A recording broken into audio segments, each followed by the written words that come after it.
네, 이 주인공들과 함께 주요 줄거리 설명해 드리도록 하겠습니다. 네, 여러분 혹시 폭풍의 언덕 제목의 여러분 뜻이 뭔지 아시나요? 네, 작품 속에서 여러분 폭풍의 언덕은 이 주인공들이 살고 있는 집입니다. 네, 바로 이 저택의 이름을 바로 폭풍의 언덕이라고 하고요. 이 폭풍의 언덕에는 이 언쇼 가문, 이 아버지 언쇼와 함께 딸인 캐서린 언쇼와 이제 아들인 힌들리가 살고 있습니다. 그런데 이 아버지 언쇼가 어느 날 출장을 갔다가 돌아오는 길에 이 고아인 히스클리프를 만나게 되고 집으로 입양하게 돼요.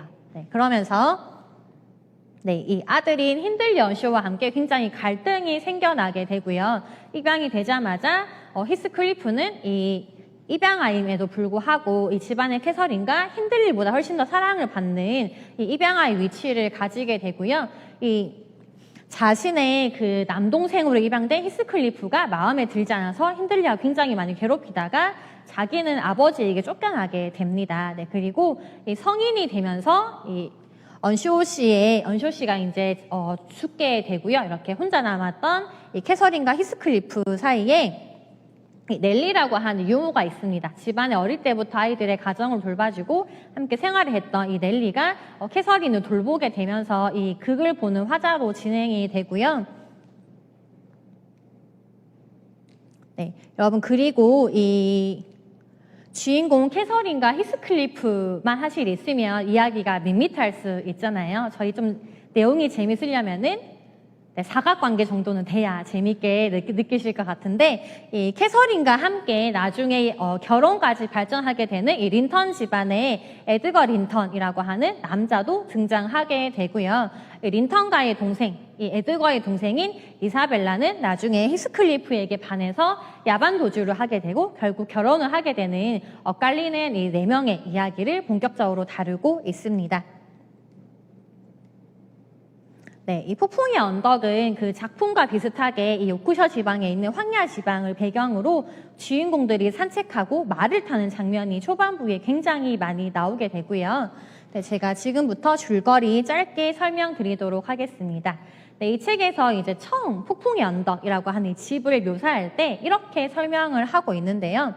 이 보이는 그대로 묘사를 한 거죠. 네, 저기 절벽 위에 불어오는 북풍의 위력은 본체 가까이 있는 전나무 두 그루가 미처 자라지 못하고 심히 기울여져 있고 이 앙상한 관목 한 무더기는 마치 태양에게 구걸하는 거지처럼 모두 팔을 한쪽으로 뿌리내리고 있다라고 하는데 네, 영화 속에서는 이렇게 보시면은 저 황량한 이 폭풍 속에 있는 언덕 같은 집에 이 높은 곳에 이제 황야의 이 외딴 집이 하나밖에 없는 폭풍의 언덕을 상징하고 있고요.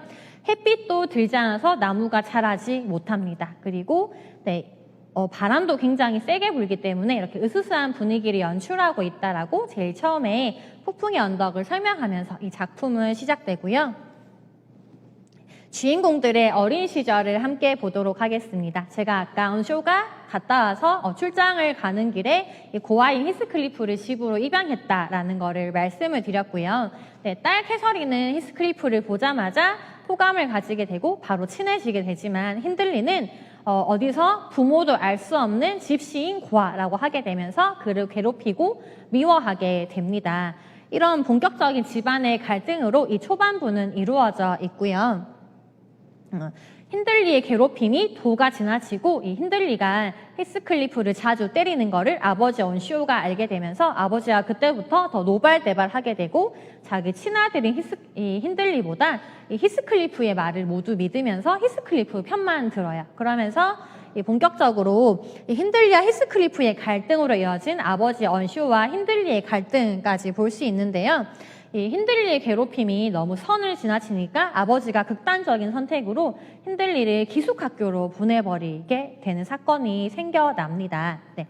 여러분 지금 보시면 이 3명의 인물에 대한 갈등인데요. 여러분 이 입양아를 챙기기 위해서 내 친아들을 집에서 내쫓는다라는 설정 혹시 어디서 많이 보셨을까요?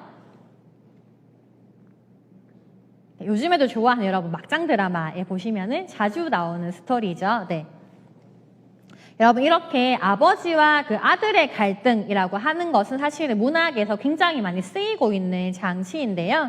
이 아버지와 아들의 갈등은 어디서 왔을까? 출처를 찾아보니까 저희가 알고 있는 그리스 로마 신화에서 오이디푸스 왕이라고 하는 그런 단어가 있을 정도고요. 심리학 용어로는 이 오이디푸스 컴플렉스라는 말이 있는데 아들이 이성인 아버지에게는 그 동성인 아버지에게는 경계심을 느끼고 질투의 감정을 느끼지만 이성인 어머니에게는 심리감과 사랑을 느낀다라는 말이 있고요. 이 반대 용어로는 엘렉트라 콤플렉스가 있습니다. 그래서 아버지와 아들의 갈등 그리고 딸과 어머니의 갈등은 이 소설에서 굉장히 중요한 장치다라고 볼 수 있을 것 같은데요. 이렇게 그 힌들리는 이제 쫓겨나게 되고 언쇼와 히스클리프 그리고 캐서린은 이 평온한 이 지역에서 평온한 생활을 하게 됩니다. 두 사람 성장하게 되면서 점점 사랑이 깊어지게 되는 것을 영화 속에 저희는 확인해 볼 수 있고요. 이렇게 어린 시절에서 둘이 이제 청년이 되게 되고 성장을 하게 되면서 본격적으로 이 사랑을 다루는 모습을 영화 극 중에서 확인하실 수 있습니다. 네. 그리고 캐서린은 여성이지만 굉장히 자유로운 것을 좋아하고요.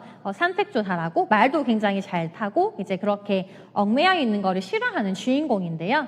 당시에 제가 시대상을 아까 말씀드렸는데 여성들에게는 현모양처 또는 여조 숙녀 역할을 강조했었는데 이런 것들을 강조하지 않은 유일한 사람이 바로 캐서린에게는 히스클리프라고 하는 존재이고요.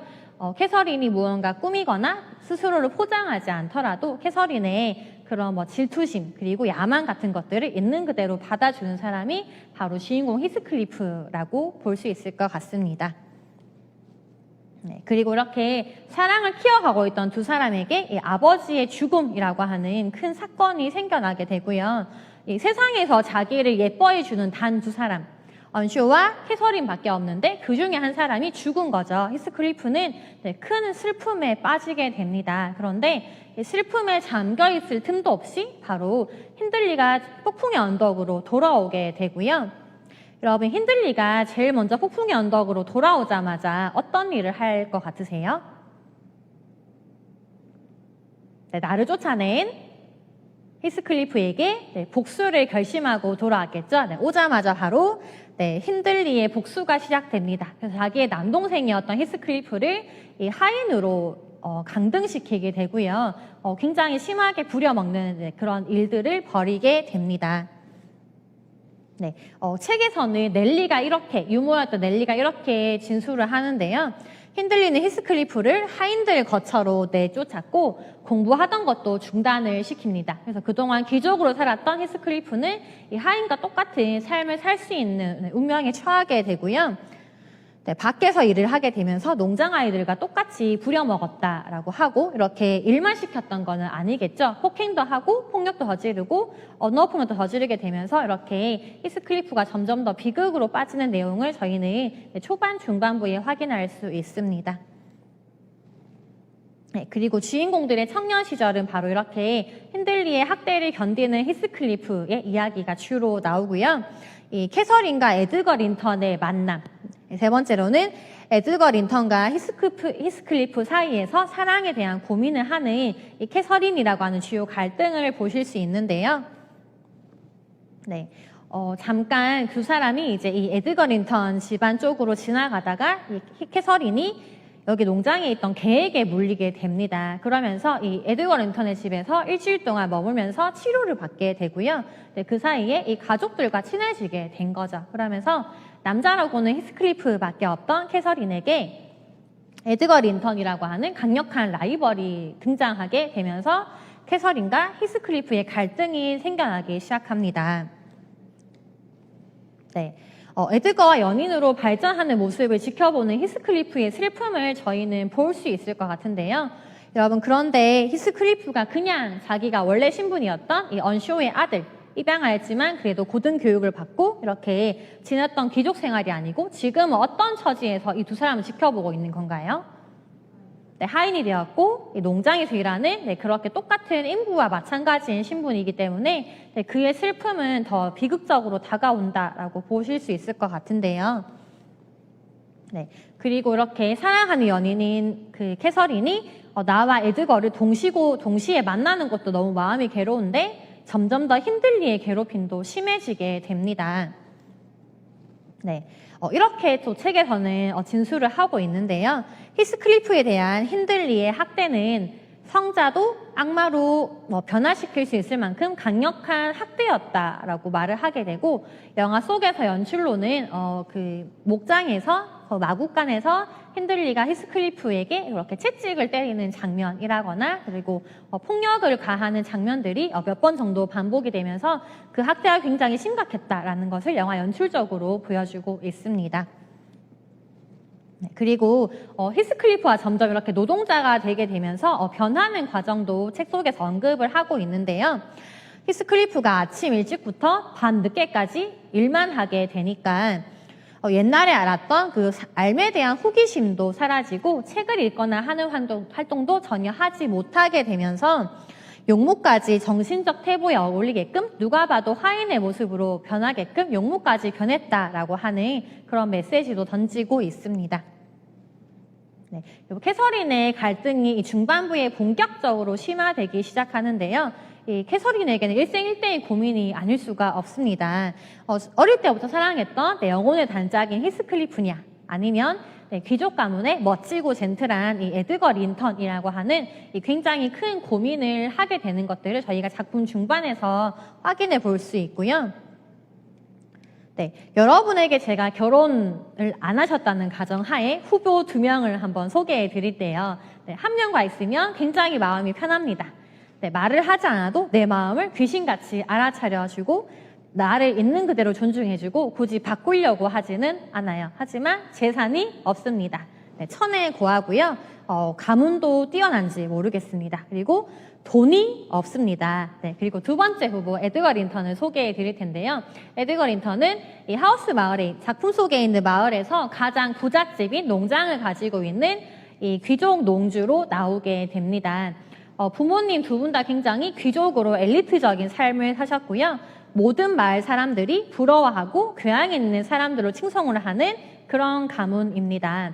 3대는 먹고 살 정도의 재산이 있고요. 결혼을 하게 되면은 안락하고 편안한 삶을 살 수 있습니다. 그리고 고등교육을 받은 귀족 남성답게 굉장히 말도 다정하고 친절하고 사력 있고 지적인 사람입니다. 여러분은 이 두 사람 중에 누가 더 끌리세요? 네, 히스클리프와 에드거 린턴 중에 여러분은 누구를 선택하시겠어요? 에드거, 네. 네, 그렇게 여러분, 캐서린의 굉장히 이렇게 이 사랑에 대한 갈등이 거의 한 100쪽, 200쪽 정도에 걸칠 만큼 이제 일생일대의 선택이다라고 이어지는 스토리를 볼 수 있고요. 캐서린이 자꾸 에드거 린턴을 만나게 되니까 이 히스클리프가 뿔이 나잖아요. 그래서 속상한 마음을 캐서린에게 말을 했더니 캐서린이 이렇게 짜증내면서 말을 합니다. 나는 그러면 매일 저녁 너랑 있어야 되고 나는 매일 너랑만 같이 있어야 되는 사람인? 라고 하면서 변해가는 캐서린의 사랑을 지켜보는 히스클리프의 슬픔을 저희는 확인해 볼 수 있습니다. 네, 그리고 관계가 조금 더 진척이 되면서 이제 이 에드거 린턴이 이 캐서린에게 청혼을 하게 되고요. 이 사건을 히스클리프가 듣게 되는 사건이 생겨나게 되는데요.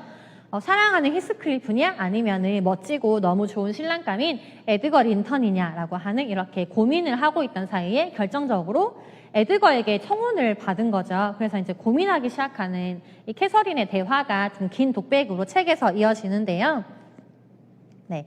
넬리에게 자기 꿈을 이야기해주면서 이 청혼 이야기에 대한 고민을 합니다. 네, 제가 한번 읽어볼게요. 네, 유모인 넬리에게 이야기를 하는 거죠. 넬리, 나는 천국에 살면 너무 불행할 것 같아. 내가 천국을 갔다 오는 꿈을 꿨는데 천국은 내가 있으면 행복한 곳이 아닌 것 같더라. 나는 세상으로 돌려보내달라면서 정말 서럽게 울었어. 네, 천사들이 화가 나서 나를 집어 던졌는데 떨어진 자리가 폭풍의 언덕 꼭대기인 히스밭이었어. 나는 너무 행복해서 엉엉 울다 잠이 깼어 라고 합니다. 여러분 지금 캐서린은 자기 스스로를 어떻게 보고 있는 사람인가요? 나는 천국에 어울리는 사람이 아니고 나에게는 이렇게 악마의 소굴 같은 폭풍의 언덕이 어울리는 사람이다라고 자기 스스로를 바라보고 있습니다. 네, 나는 천국에 살면 안 되는 사람처럼 에드거 린턴과 결혼하면 안 되는 사람이야 라고 하고요. 네, 저 안에 있는 고약한 인간 힌들리가 히스클리프를 하인으로만 만들지 않았어도 내가 에드거 린턴과의 결혼은 생각조차 안 했을 걸이라고 이렇게 울기 시작하는데요. 내가 히스클리프를 사랑하는 거는 잘생겼거나 뛰어난 조건 때문이 아니다라고 말을 하고요. 내가 그 애를 사랑하는 건 나보다 더 나 자신이기 때문에 그를 사랑할 수밖에 없다라고 합니다.